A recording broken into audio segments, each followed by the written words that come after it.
Hi everyone, and welcome back to Wow Wednesday at Stamp with Anna. Today, as I've been doing all week, I'm going to make a card using the new yet unreleased Carols of Christmas bundle. This stamp set, this bundle, will be available in the holiday catalog, which goes live September 1st.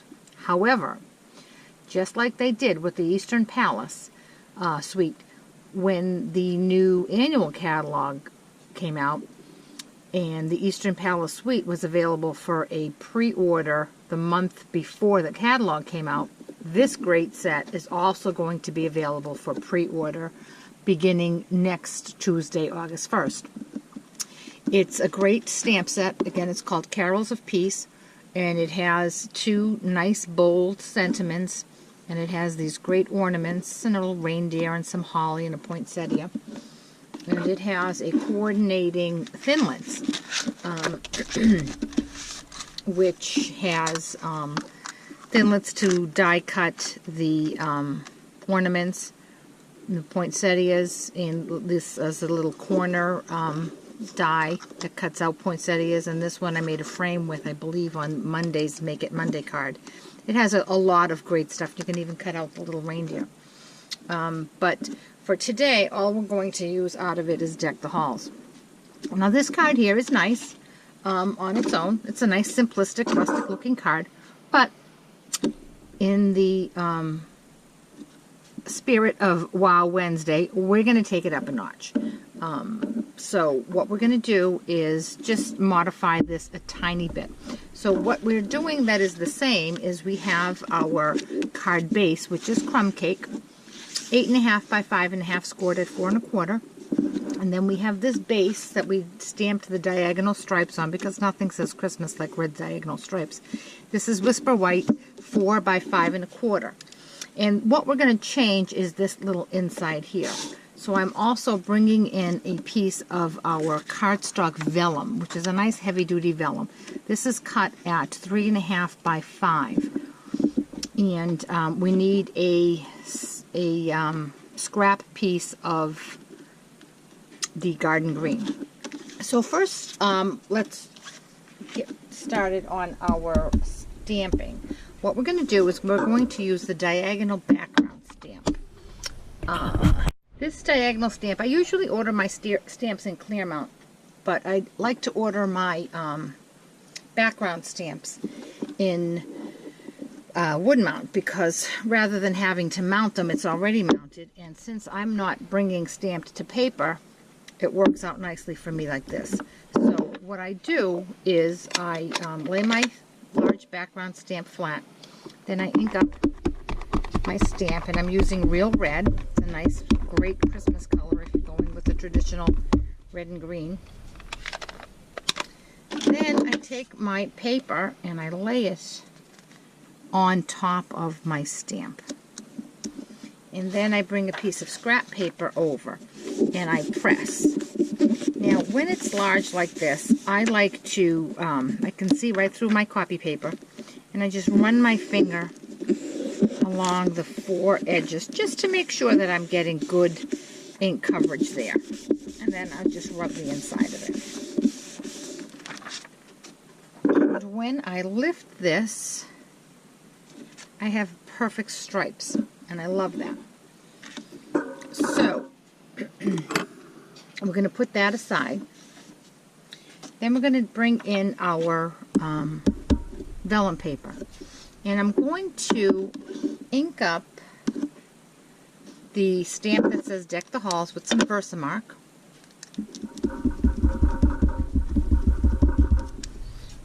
Stamp this right in the middle of my vellum paper.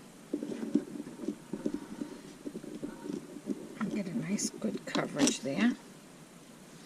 Now I'm going to bring in my scrap paper again so I can collect my embossing powder, and I'm using the copper embossing powder. I just love this. Just sprinkle it all over that. Probably should have used my embossing buddy. I always forget. Oh, but that's good. Came out nice. And I chose to go with the copper because I chose the crumb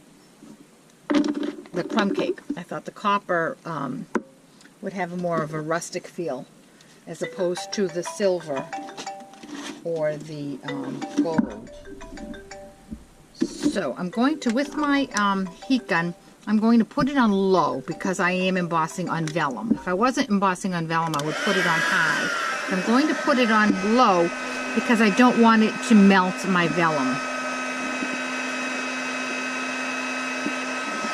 So, and because I'm embossing on vellum, and vellum is a more delicate type of card, you want to make sure that you keep your heat gun going.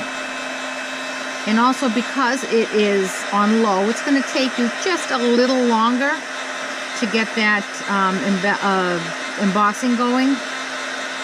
But patience, it'll all be worth it. Okay, I'm going to finish this off camera and I'll be right back. Okay, it's all done. So now what I'm going to do is I'm going to center this on this. I'm going to put just a tiny adhesive right up at the top of this, just so that when I'm punching, where did I put my snail? I'm always losing that darn thing. Oh, there it is. I'm going to put just a tiny bit of snail here so that when I'm figuring out where I want to put this, it's going to be covered with a bow anyway. So I'm going to center this here, okay, and I'm going to press right there. Now what I'm going to do, I'm going to come in with my 1/8 hole punch. This is a retired product, but if you have a crocodile, that'll work fine as well. I think I'm going to mark my holes with the pencil first. I'm going to put a little one right here and one right there. And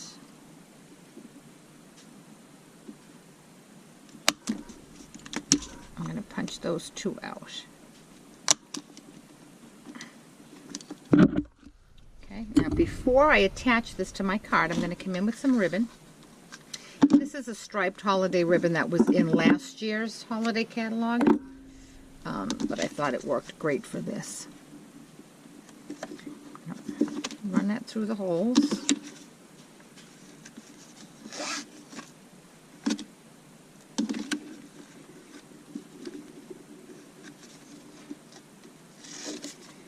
Straighten it out in the back. You don't want it twisted in the back because then you'll have a lump on your card. There we go. And now I'm going to just make a bow. And I thought that the small little stripes picked up nicely on the large stripes of my background.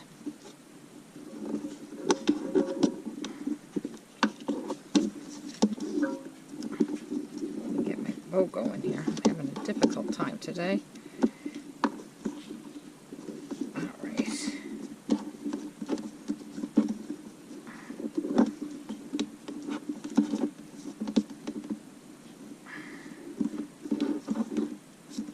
Okay. And I'm going to trim my tails.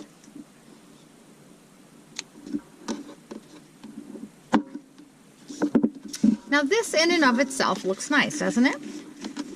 However, we're not done yet. I am going to attach this to the card first. And then I'll show you one more thing we're going to do to bring it up. Another notch.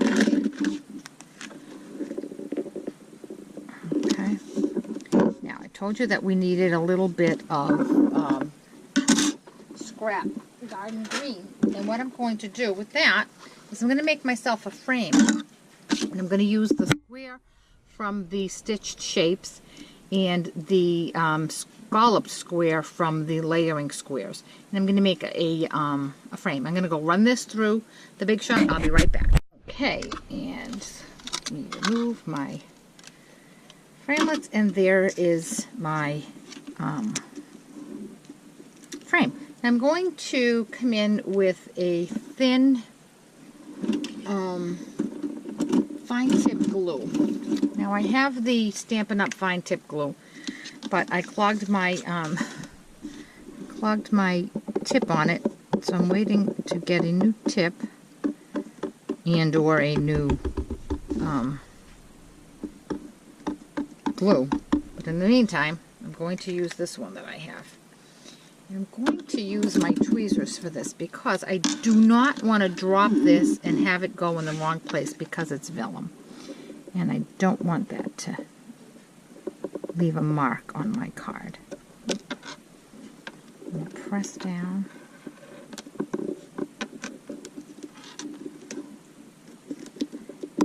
And there we go. And there's our stepped up version of our holiday card. What do you think? Both of them, like I said, are equally as nice. And I would certainly send this one out to plenty of people on my Christmas card list. But this one I thought, just in the spirit of make it a little wow for Wow Wednesday, I would go this other route with the vellum. Now, vellum, as you know, if you put adhesive behind it, you can see right through it. So this wouldn't bother me that it curls up a little. That's just part of the vellum overlay. But if it bothers you, you can take a tiny little glue dot and put it right here and right there, and that'll hold that right down for you. Let me show you how you do that. Grab my pokey tool.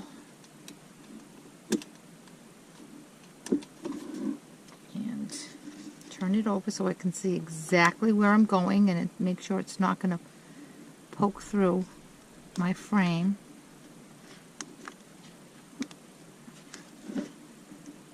Put it right there, and another one on the other side. Right there, just folded it up so you can't see it, and there it is, and that'll keep it nice and secure. So there you go, from now to wow. I hope you'll give it a try. If you have any questions about this project or any of the products that I used, or if you'd like to get your hands on that Carols of Christmas stamp set as early as you can so you can get started with your Christmas cards, remember it is available starting next Tuesday, April the 1st, and if you do not have a demonstrator from whom you can get this, I'd be happy to help you out. You can contact me through my blog, www.stampwithanna.blogspot.com. There is a contact me button there as well as a shop. Thanks for watching. See you later.